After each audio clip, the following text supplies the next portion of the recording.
It's not how frequently you fight. It's even not how loud you are when you fight that predicts relationship disaster. It's the way you fight. Do you fight fair, or do you make the kind of errors that have been shown by research to end your relationship? Welcome to this episode of Sex, Love, and Elephants. We're here in January. I'm helping you reboot your relationship and kick things off with some great actionable tools and techniques you can start right now to make 2024 your best relationship year yet. So let's get right in. Last week, if you didn't hear it, you might want to go back and take a listen to last week's episode where I gave you 3 tips for better sex in 2024. Well, in a way, today I'm giving you 3 tips for better fights in 2024, which might sound kind of odd. But wait, Dr. Cheryl, isn't the goal to not argue? That is not the goal. Are you a human being? Do you love another human being? Do you truly think it's possible to, in a healthy manner, I'm going to repeat that, in a healthy manner, never argue with your sweetheart?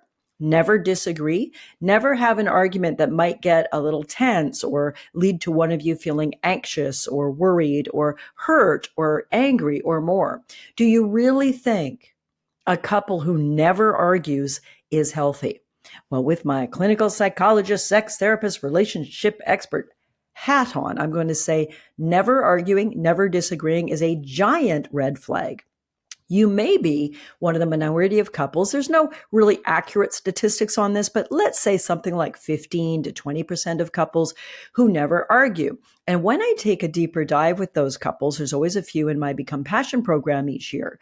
They eventually are able to share that, well, the reason we never have conflict is we've learned to avoid difficult topics. So we don't talk about finances, or we don't talk about that hurt from how he or she didn't propose to me in the romantic way I longed for. We just learn to avoid those topics. I think of it like your living room is filled with all of these undetonated emotional hand grenades that you tiptoe around because you don't want to have an uncomfortable and what I'm going to call an unhealthy, damaging fight or argument. I don't want any of us to have an unhealthy, damaging fight or argument either. But here's the thing, people. Relationship is a dynamic, growing thing. You are not your partner. They are not you. I'm going to say a little bit more about that in a moment. But you will not see things the same way all the time. That's healthy. That's also possibly the real benefit to loving someone who's not just like us. They can open our eyes to new things. They can teach us new perspectives. We don't necessarily have to agree entirely with that perspective. Having 7 cats is a great thing, might be your partner's perspective, and might be more of a 2-pet person. But understanding your partner's perspective is an absolute key foundation for a healthy, long-term, communicative, and happy relationship. In the Become Passion program, my 3-month program, I'm offering it next in April 2024. In 4 months, I'll be offering the Become Passion program to a lucky group of couples who choose to be part of this dynamic 3-month program with me. If you'd like to know more, click below and you can go watch a little video about the program, get some feedback from other couples who've taken the program. And if you like, you can get on the wait list. That does not mean you have any obligation to join the program whatsoever, but it means you'll be the first to know when the doors open. And also when I offer some free Zoom classes where you can jump on with me, with your partner, and get some coaching and advice on your own unique relationships, whether or not you join the program. If that interests you, get on the wait list for the program so you'll be invited to all those special things. So I'm talking about arguing and fighting and how to fight fair, and I'm going to be giving you 3 tips to fight fair. But first, I want to give you an overall concept, like an umbrella concept that I want you to work with for the rest of the year. For the rest of your life, actually, around why we end up in trouble with our partner, why we end up in those repeated arguments that seem to go nowhere, why we end up feeling we've got to rather angrily defend our point of view until they say we're right, or collapse and say, you're right, let's stop fighting, I need peace in my home. Ultimately, I want you to start playing with an idea I call the other side of the clock exercise. This is a clock I was given, I think, as a gift from my family when I got my master's degree or my PhD degree. And it's a little clock, and it has sat next to me for decades while I worked with couples in my private practice. And I'm going to show you the most powerful exercise I ever teach. This is a concept exercise. Then I'm going to give you 3 tips to fight fair. But here's the concept. Pretend you're sitting in front of me right now with your sweetheart. You're both on my couch. My couch is actually over there, the couch I used to use. And you're talking about how one of you wants to move and the other one wants to stay in the city. The one that wants to move to the country, see different things, have a different life. And I say, okay, before we get into helping you try to resolve or look at this pretty big issue, do we stay in the city or do we make a big move to the country as a family? I'm going to take you through an exercise called the other side of the clock. And they look at me funny because it's a funny request. I then do this. I'll turn to partner A.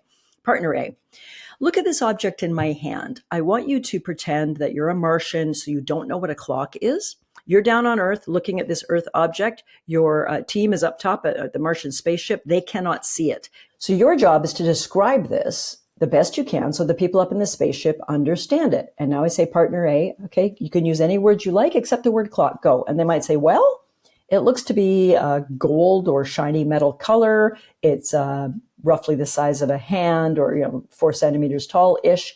It looks like it has Roman numerals on the front and these sort of sticky out bits that point to different things. It looks like one of them is going around, and it seems to have a rim around the outside. And I say, great, you're 100% right. Then, of course, I turn the clock around and I show it to partner number 2. And I say, partner number 2, same setup. You're looking at this object. Here you go. This is what it looks like. Describe it to me best you can. Use any word you like, but not the word clock, which you probably wouldn't use if you're looking this way anyway, because it doesn't look like a clock. Go. They say, well, it's a black object. It looks to have 6 or 8 sides, maybe. It's got this kind of sticky out bit like a handle. It has some dials that seem, and maybe a switch and like some screws in it. And it looks like maybe it's made of some sort of plastic or man-made material. I can't really tell without touching it. And I say, great, you're 100% right. Well done. Then I ask the skill testing question of that couple. I say, okay, so which one of you is right? And generally the couple laughs and they say, well, neither of us is right or both of us is right. That is your main teaching point for today, everybody, is the following. When you are talking to your partner or arguing with your partner or disagreeing with your partner, you literally do not know their side of things. You cannot see their side of the clock, so to speak. You cannot visualize what they're seeing. They have a different background, a different family upbringing, different hopes and dreams. They have different points of view, different triggers, different things they want and don't want that they think are a good idea and a bad idea, and on and on and on. Have you met them? Is your partner just like you in every way? Of course not. When you adopt this simple, powerful idea, this is one of the things that the couples in the 3-month program at the end, when they give feedback on what they found most helpful, this concept is always at the top of the list, along with the 3-breath hug I talked about last episode of Sex, Love, and Elephants. And you're like, really? Really? I teach them some heavy duty communication exercises after I introduce this idea. We go through about a month of really working with a lot of deep communication stuff. Some of it you can hear on this podcast. Some of it's a little too complicated to explain and share on a podcast. But this idea, your partner is not wrong. They're just different. If I'm seeing gold and Roman numerals and it looks like it has sticky out handle things, and you're seeing black with a kickstand and black circular dials, I cannot understand why you see that. Because when I'm looking at it, I'll show you a visual again. This is what I see. This is what I know. This is my truth. This is my reality. And when you're telling me it's black and it's got a handle on it and it's got dials on it, I think you're mad. I think you're not listening to me. No, I said it was gold. You say, no, it's black with a handle. What's wrong with you? Why aren't you listening to me? You're impossible. Why do I even try? And so on. Does that sound familiar? So your big teaching concept for today. Why? Because we're taking January as a time to reboot our relationship, to make better intentions for the year to come, to find ways to be happier and more connected, to treat each other with more grace and respect and dignity and ourselves. And one of the best way to really improve your communication is with your mind. Is to step back from what's happening. And instead of saying, my partner is so wrong, they're not listening to me, how could they want this? What's wrong with them? Think, what do they see on their side of this clock? What is their experience? What are their thoughts? What is their history? What is it in their background that makes them really want to move to the country? Can I listen to them? Can I understand them? Can I try really hard to honor their side of the clock? That doesn't necessarily solve the problem of whether we stay living in the city as we have for a decade, or do we buy a house in the country and move our lives and maybe businesses there. But until you really understand your partner's point of view, you're not going to get anywhere. So that's the big teaching for today. Right? Whenever you're confused, stop and think, what is my partner's side of this? And then you can move, if you're skillful enough, into, babe, I don't understand. I'm feeling triggered. I'm feeling upset. I don't know what to do with this. But would you please try to understand, help me understand why you want to move to the country? So there's your big concept. We'll develop that in future episodes. Don't worry. And if you want to do that kind of work in a deep dive, coached by me, working for 3 months with your partner and I, consider getting on the wait list for Become Passion, because I'm having a blast with my current group. They finish up in a couple of weeks here towards the end of January, the group that joined me in early November. And then I look forward to my next group in April, May, June, maybe into July. Okay.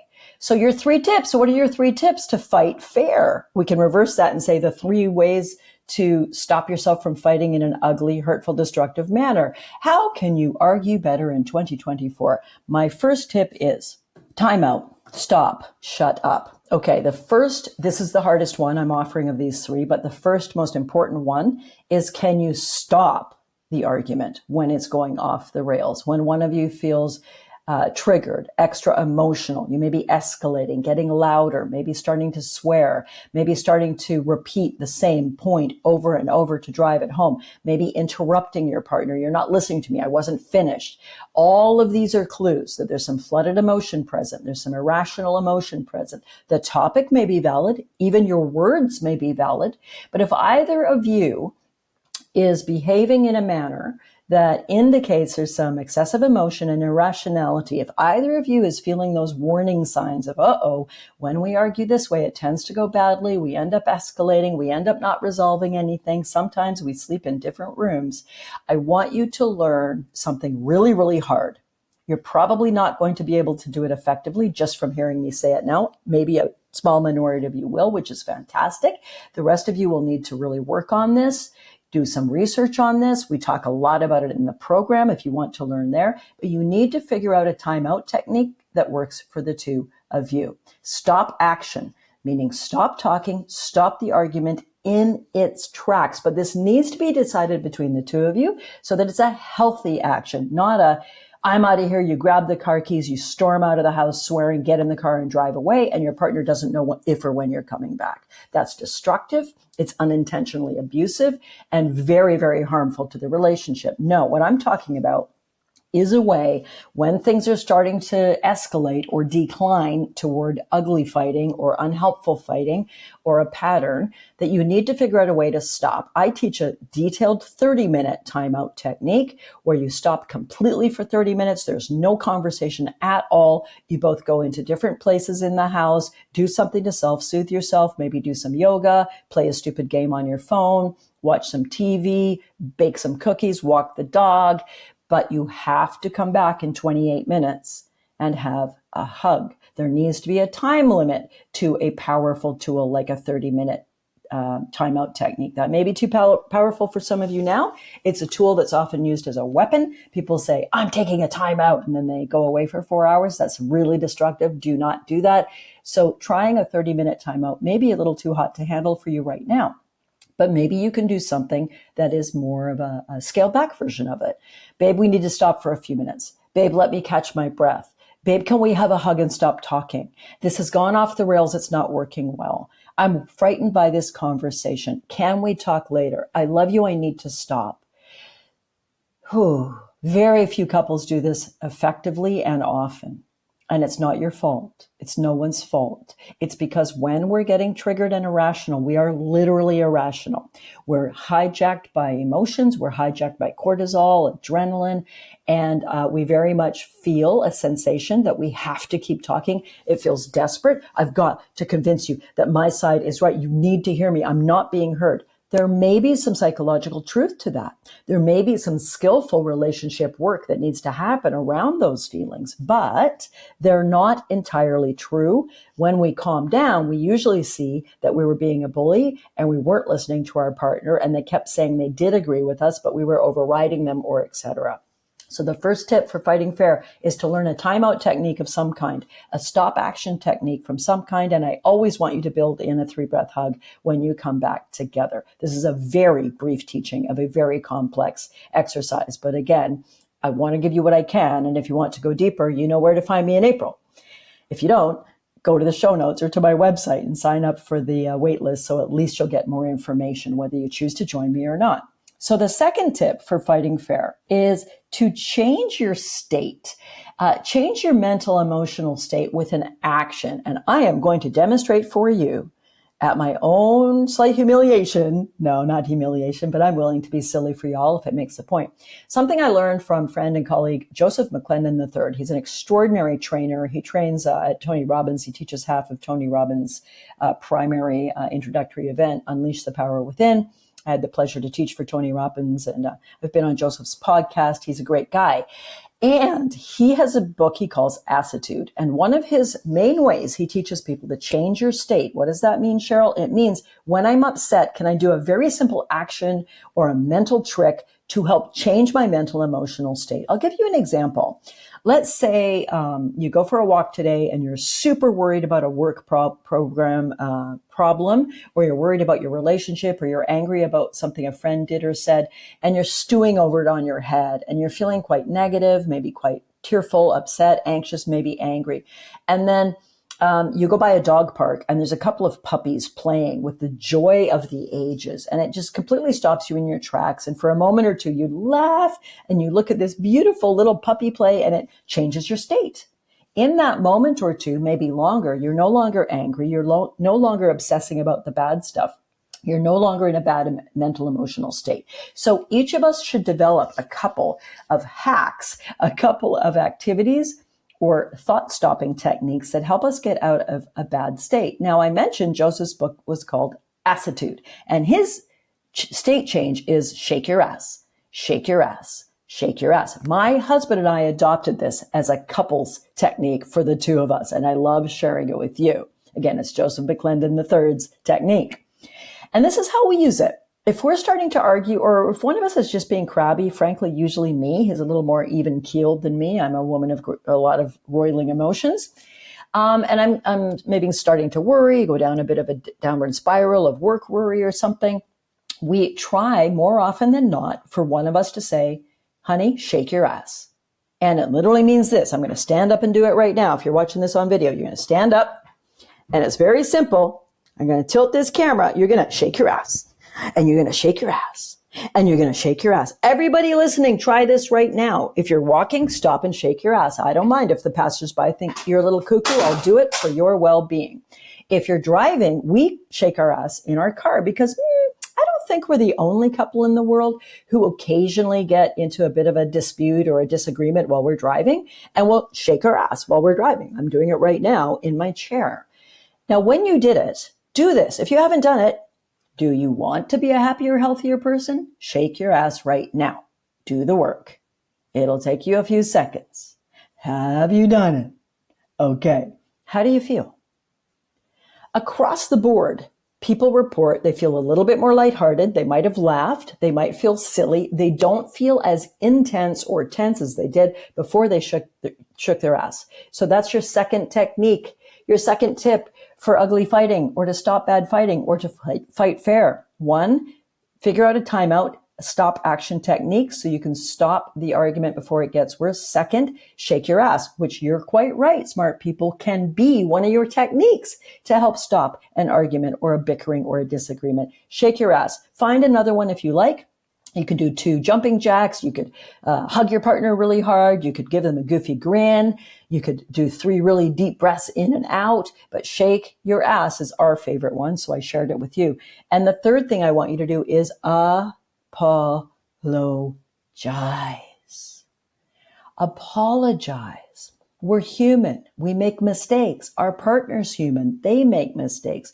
Learn to apologize like a pro. We're going to link below this episode to an earlier episode of Sex, Love, and Elephants where I think it's titled Apologize Like a Mofo, where I go really deep into how to apologize really well. But mainly, you need to own what you did. Don't just say, I'm sorry. It's a start. A lot of people won't even say, I'm sorry. So I'll take it if that's your starting place. But I raised my voice. I was feeling really upset and I kept trying to convince you my view was right. That wasn't cool. So you're owning it. You're saying what you did and you're owning it. That wasn't cool. I wish I hadn't done that. That wasn't okay, babe. I'm sorry. That has so much more power than a simple throwaway I'm sorry. Even when that I'm sorry is sincere. Sometimes it's not. It's like, I'm sorry. Or it's, I'm sorry that upset you, which is a lame ass passive aggressive way to apologize. I'm sorry that upset you. No. You be sorry for, I'm sorry I said something that was upsetting. So again, that's a whole episode. We'll link to it below. I can talk more about it in future episodes in these next few months, but that's what I wanted to bring you today. So first of all, overall concept, other side of the clock. What is my partner's experience, hopes and dreams? Why is this important to them? Instead of convincing them it's black or gold, it has a handle or it doesn't. Can I learn their experience? And from that, we want to work on 3 ways to fight fair and to reduce your ugly fighting. The first is to come up with some sort of stop action time out technique. The second is to learn to change your state. When you're upset, I love shaking my ass. Thanks, Joseph. And third is to apologize. That brings us to today's love bite. It's okay to argue. It's okay to fight. It's how you do it that matters. Learn to fight like a champion by taking time out, shaking your ass, and apologizing like a mofo. Thanks so much for being here. Can't wait to see you in the next episode. Coming up, we're going to continue this exploration of ways to improve your relationship, to set yourself up for more relationship success in 2024. Because guess what, babies? It doesn't happen on its own. Great things take action. I'm here to help you do that. Bye for now.